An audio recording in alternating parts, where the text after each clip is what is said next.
Qué bueno que estén con todos nosotros para continuar hoy la historia que iniciamos la semana anterior. El testimonio de Camilo Gálvez, quien estuvo durante muchos años en la comunidad, en una sociedad de vida apostólica, los heraldos del Evangelio, los caballeros de la Virgen, pero el Señor quiso que hoy esté acá en el canal Televid como empleado. Camilo, entonces continuamos la entrevista. ¿Cómo has estado? Bien, gracias, muy contento aquí de compartir contigo y bueno, abrir el corazón también para contar cositas de la vida. Yo digo siempre, y me ha pasado varias veces que estoy por el centro, salí a caminar por ahí en algún lado de Envigado, yo vivo en Envigado, y yo veo las personas y yo a veces pienso, la vida de las personas es muy interesante, solo que hay que saberla contar. Cuando una vida se sabe contar, yo creo que cualquier libro sería un bestseller, y aquí yo creo que lo has logrado.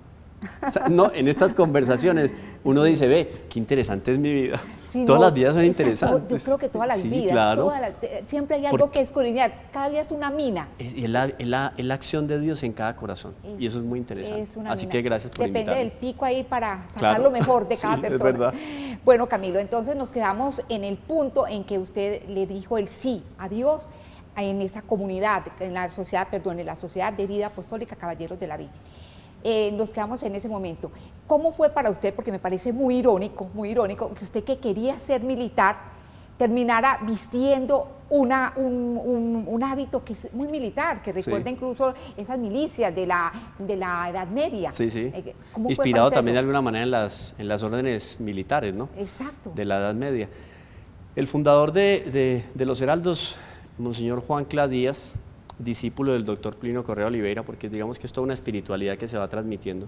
Monseñor Juan Cla Díaz fue militar, paracaidista, entonces él le imprimió mucho esa nota de disciplina, y por ejemplo el despertar de los caballeros es todos formados, haciendo una oración en la mañana, todo el mundo sale en orden al desayuno, cantando, y es al mismo ritmo y con el mismo compás, y uno se da cuenta que eso lo forma a uno mucho interiormente. Entonces yo vi esa semejanza, ese símil, de lo que estaba viviendo ahí, lo que yo había vivido en la academia militar, y yo dije, ¿cómo esto se complementa? Pero aquí hay un plus mucho más interesante, porque es la vida religiosa propiamente.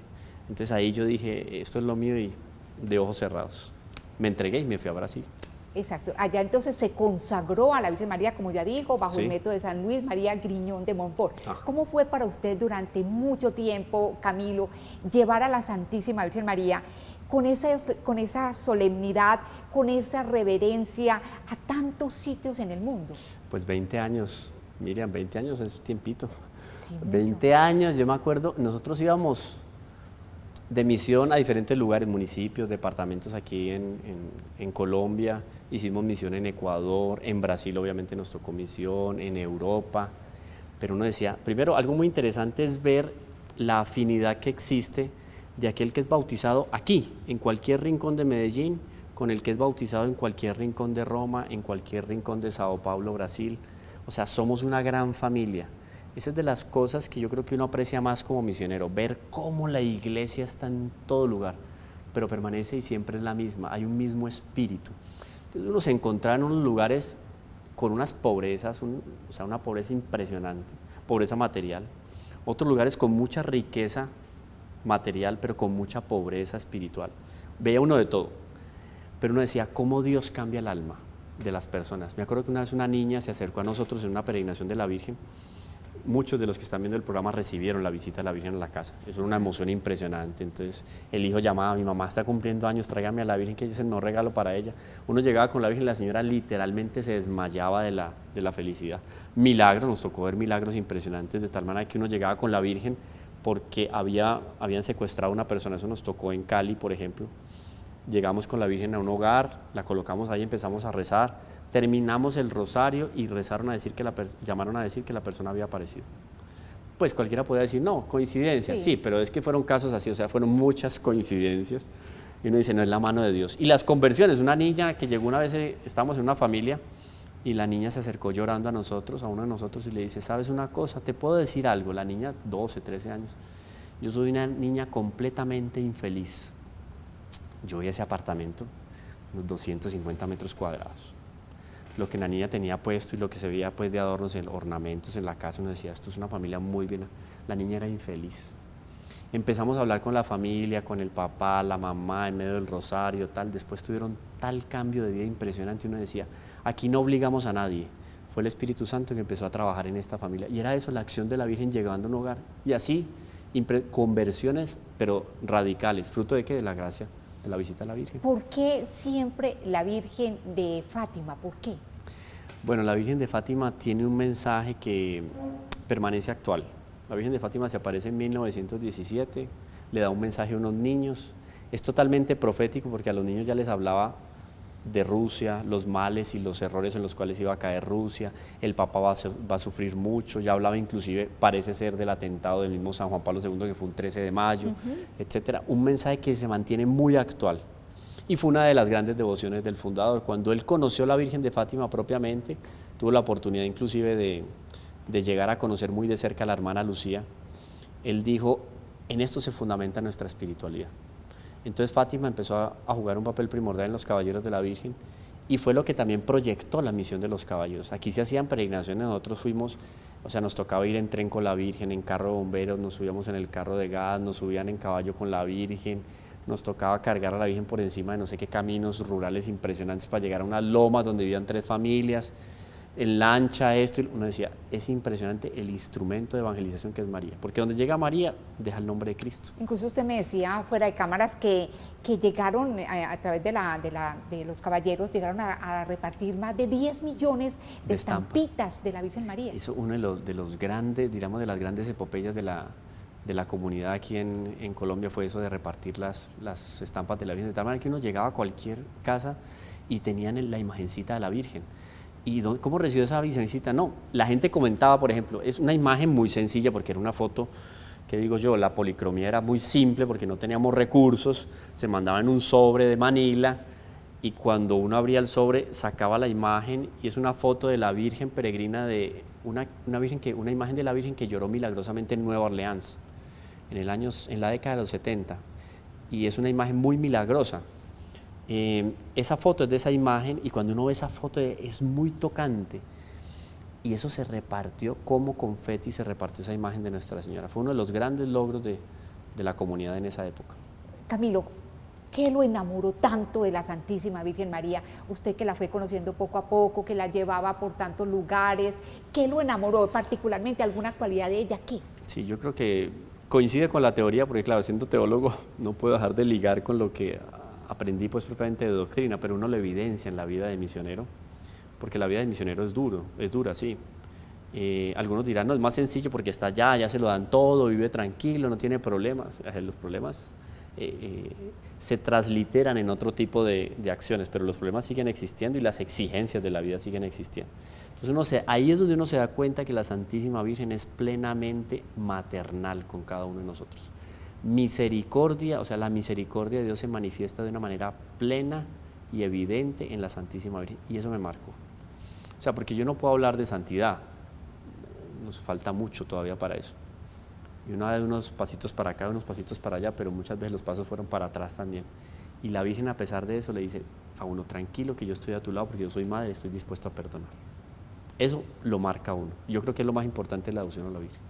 Bueno, usted debe haber sido un miembro muy efectivo dentro de la comunidad, porque en ese proceso de expansión de la misma, a usted lo nombraron como director del primer colegio que se creó acá en Colombia, concretamente en Bogotá. ¿Cómo fue esa experiencia?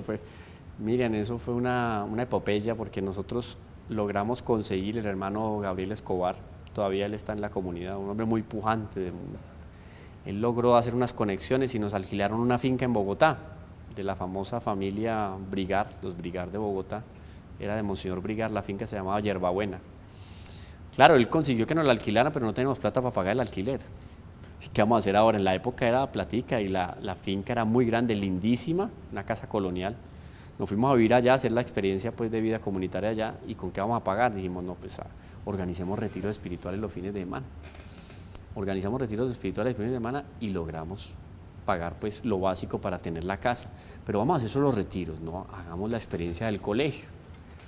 Un padre que nos ayudó muchísimo de la comunidad de los viatorianos, del Colegio San Viator en Bogotá, el padre Albeiro Vanegas.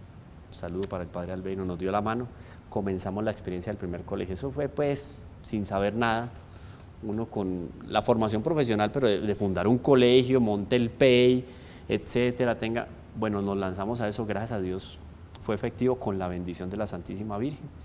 Y después de esa experiencia en Bogotá, se dio la experiencia en Medellín, después en Brasil y en el mundo entero. Los caballeros ya tienen colegios. Pasó usted también a dirigir el colegio acá en Medellín. Aquí, me tocó aquí en Medellín. Y le tocó ahí en el colegio conocer lo que es la providencia divina. Cuéntenos cómo es eso, que me parece el tema, a mí me encanta hablar de la providencia. Eso es impresionante. ¿Se acuerda uno de la comunidad de los teatinos y el famoso San Juan Bosco? Que don Bosco era muy astuto y era una máquina para conseguir dinero, porque era muy astuto. La comunidad de los teatinos es una comunidad radicalmente casada con la pobreza. Los teatinos no pueden guardar ni dinero ni provisiones en sus casas, de tal manera que en la noche sacan todo y lo regalan o lo dejan en la calle. O sea, al otro día esperando a que les den. Y no piden. Ellos no piden, tienen que esperar a que les den. O sea, es una abandono en la pobreza impresionante. Y don Bosco mandaba gente en las noches a que se parara en la puerta de los teatinos para recoger lo que ellos sacaban a la calle. Pero ese asunto de la providencia de Dios se manifiesta mucho en la vida religiosa.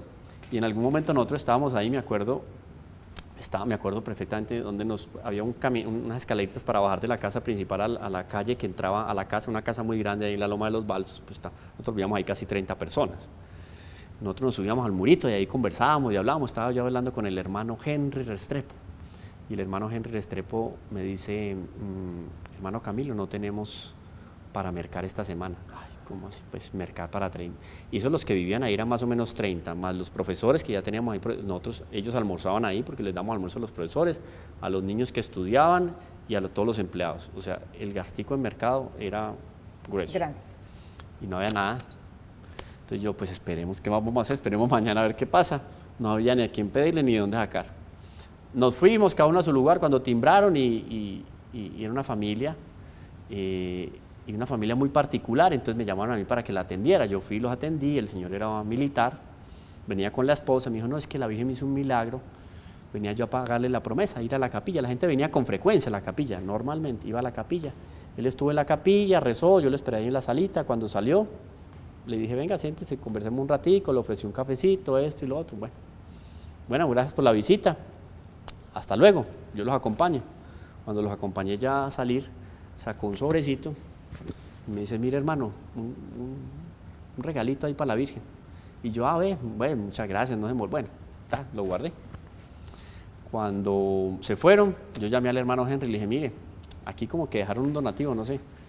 Y le entregué, como era el ecónomo. Él empezó a contar exactamente lo que necesitamos para el mercado. Pero así, pues, o sea, que si eran 100 pesos, eran 100 pesos lo que nos va a traer el Señor. O sea, y casos así impresionantes. Nosotros íbamos a misión solo con lo que habíamos colocado de gasolina en el carro. Allá conseguíamos el hospedaje, la alimentación, todo. ¿Fruto de qué? De la asistencia a la Divina Providencia. Eso es emocionante. Es emocionante y es hermoso.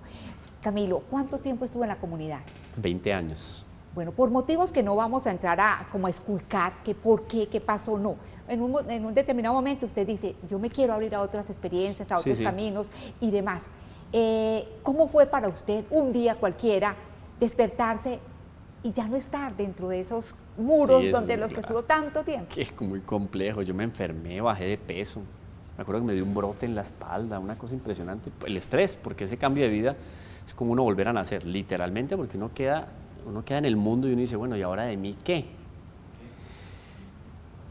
Yo tuve la oportunidad de hacer un discernimiento de 3 meses, porque entonces la comunidad fue evolucionando, aparecieron los votos solemnes, apareció la ordenación sacerdotal. En un momento en que yo tenía que definirme para la vida religiosa, yo nunca hice votos propiamente, ni temporales ni perpetuos, pero yo los vivía porque vivía en la comunidad y siendo el superior, etcétera, vivía los votos. Pero llega un momento en que ya toca entregarse solemnemente, o usted es ordenado sacerdote o hace los votos. En el discernimiento yo dije, no, yo quiero vivir con mi mamá, quizás formar una familia y desenvolverme en el ámbito profesional, lo que me gusta, la docencia, me gusta la oratoria, me gusta enseñar. Me acuerdo que yo llegué un viernes 13 de marzo a mi casa, a la casa de mi mamá en Cali, mi mamá sorprendidísima, porque pues fue más o menos una sorpresa que yo llegara allá. Literalmente me tocó compartir con mi mamá la cama porque ella vivía en un aparta estudio muy pequeño. Y yo al otro día me acuerdo al despertar, yo decía, bueno, ¿y yo ahora qué voy a hacer? Pues, ¿qué me pongo a hacer? Yo ya tenía la licenciatura, ya había estudiado una maestría, pero las cosas que uno dice, me siento embolatado, perdido. Ahí muchas personas me acompañaron, personas que conocí en la comunidad, y me dieron un impulso muy especial y me dijeron, Camilo, tienes que empezar a valorar lo que tú tienes mucho para dar. Unos me decían literalmente, yo te veo ubicado ya en esta universidad, y yo no, pues yo qué voy a ir a hacer allá, pero a mí me gustaba la docencia. Yo te veo aquí haciendo esto, y yo no, pero yo cómo voy a ir, porque yo ya me veía de algo como religioso, pero ya no era religioso. Una incertidumbre así. De determinado momento llega la convocatoria de una universidad, apliqué a la convocatoria y me la gané. Presenté un proyecto de formación espiritual y humana para empresarios. Me gané la convocatoria, cuando menos me di cuenta, estaba yo en la universidad, en la docencia, coordiné posgrados durante varios años y la vida me fue llevando de hacia un lugar a otro y me ayudó a descubrirme a mí mismo. Que eso que me había dicho el fundador en algún momento, tú sigues comprometido con el evangelio, o sea, sigues comprometido con Dios a pesar de donde estés. Entonces yo vi que eso se empezó a hacer efectivo donde yo estaba, y eso fue empezar a conocer la realización personal. Exactamente, usted siguió siendo un esclavo, literal, de la Santísima Virgen María, esclavo de la Santísima que eso es lo que implica, creo que eso es lo que indica la cadena, ¿verdad? La cadena, y San Luis María recomienda, yo tengo una cadenita, San Luis María recomienda llevar una cadena como símbolo de esa esclavitud. Yo aquí tengo a la Santísima Virgen, la Virgen de la Medalla Milagrosa. Cuando estaba en el santuario de ella un martes de la, a ver, tac, ahí, sí. Cuando estaba un martes en la Medalla Milagrosa en Cali, que la devoción es muy popular, allá me llamaron y me dijeron prácticamente que había sido aceptado en la convocatoria, o sea, ella me hizo el milagrito. Tengo a San Benito y tengo a la Virgen del Carmen, pero San Luis María recomienda llevar la cadena para uno recordar que está unido, como en un eslabón, está concatenado a Jesús por manos de María. Como si fuera como un cordón umbilical de la Virgen María al Señor. Y eso no se rompe en la vida, por más que tú digas, yo quiero romper con la Virgen, no rompe contigo. Camilo, ¿qué costumbres, qué prácticas de todas maneras usted continúa observando a pesar de ya no estar dentro de los caballeros de la Virgen? Fundamental, y de las que yo adquirí en un primer momento, fue el rosario, que yo creo que es una terapia espiritual impresionante. Y no voy a decir que desde el primer momento que recé el rosario no he dejado de rezarlo. La pereza me sigue afectando, soy una persona, digamos que hago parte de aquellos que son afectados por el pecado original, la concupiscencia. Han pasado muchas cosas, pero el rosario ha sido ahí como que lo que me ha ligado y me ha unido a la Santísima Virgen, eso es primordial. Y el amor a la Eucaristía y a la evangelización, a la doctrina. Entonces siempre fui docente y formador en la comunidad. Y hoy en día también, siempre cursos en parroquias, aquí y allá con la arquidiócesis, cursos, los programas que hacemos aquí en el canal. A mí me encanta, me fascina hablar de la doctrina, me encanta leer la historia de los santos, eso me fascina y me da un frescor espiritual. Y eso se me quedó a mí ahí grabado con letras de oro. Pero pues supongo que ya ahora, pues con miras a eso a esa decisión que usted tomó años atrás, ya está dando el camino para formar de pronto una familia, Claro, sí, eso está en el panorama, obviamente, porque ya uno está entregado, en el buen sentido de la palabra, en el mundo a otras actividades. La familia es una opción que yo no descarto, formar una familia, optar por el sacramento del matrimonio, obviamente, si es mi vocación. Y bueno, el deporte también me gusta mucho. Me formé en taekwondo, primer dan, cinturón negro, primer dan de taekwondo. Me gusta mucho correr, hacer, no maratón, pero sí 5K o 10K, y cantar. También. Me acabo de enterar, eso fue hace apenas unos minutos. Por aquí le dijeron, ¿no? Por aquí me soplaron que es tenor. Sí, tenor en el coro arquidiocesano aquí de Medellín. Me gusta también muchísimo la música. Solo no podrá sonar muy bien, pero cuando estoy en el coro yo creo que me adapto porque todavía no me han sacado, llevo varios años y me encanta. Tengo un grupo de amigos ahí muy bueno, el director, y la música me fascina también. Ese gusto me quedó también de la comunidad, porque toda la vida ya era cantando. Aprendí a tocar trompeta, pero no tenía mucho carisma para eso. Por ahí me chilla, pero no me suena propiamente. Y entonces la música también digamos que me llena también esos espacios de la vida diaria. Muchas personas se pueden preguntar, ¿y qué está haciendo ahora en Televid? ¿Cuál es la función concreta? Bueno, aquí la invitación de Juan Carlos fue muy objetiva. Yo quiero, Camilo, que lleves adelante todo lo que tiene que ver con la coordinación de viajes y eventos. Cuando hablamos de viajes en el canal Televid, hablamos de peregrinaciones, hablamos de ejercicios espirituales. Hay en las raíces de la organización BIT la espiritualidad de San Ignacio de Loyola, que es importantísimo adiestrar el espíritu y fortalecer el espíritu con los ejercicios. Eso es una peregrinación. Organizamos peregrinaciones entonces a diferentes lugares del mundo, muchos televidentes sabrán que Tierra Santa, vamos a Turquía, etcétera, tal. Todo eso en función de que de la formación espiritual. Entonces son viajes y eventos, retiros espirituales, jornadas de oración y alabanza, todo eso lo estoy coordinando entonces ahora en el canal. Bueno, un minuto para lo siguiente, y es que usted tiene un pilar muy importante en su vida, y no es precisamente la Virgen del Pilar, Sí. sino su mamá, ¿verdad? Mi mamá, sí. Me emociono hablando de mi mamá. Sufrió mucho en la vida, una mujer muy entregada, muy humilde. Y bueno, yo creo que es lo que, de las cosas que me anima a mí a salir adelante. Que ella viva tranquila y bueno, que sepa que no la quiero desilusionar. Verla feliz me emociona y yo creo que lo he logrado hasta ahora. Su mamá de saber que tiene un buen hombre como hijo, eso sí estoy absolutamente segura. Camilo, muchísimas gracias A ti, por a haber ti, pasado Miriam. por este programa. Encantado. Y bueno, vamos a saber mucho de Camilo seguramente en los próximos días, meses y ojalá años. De nuevo, gracias, y a ustedes que tan amablemente nos acompañan, que nos siguen en este espacio. Vamos a ver a quién nos trae el Señor la próxima semana. Que estén muy bien.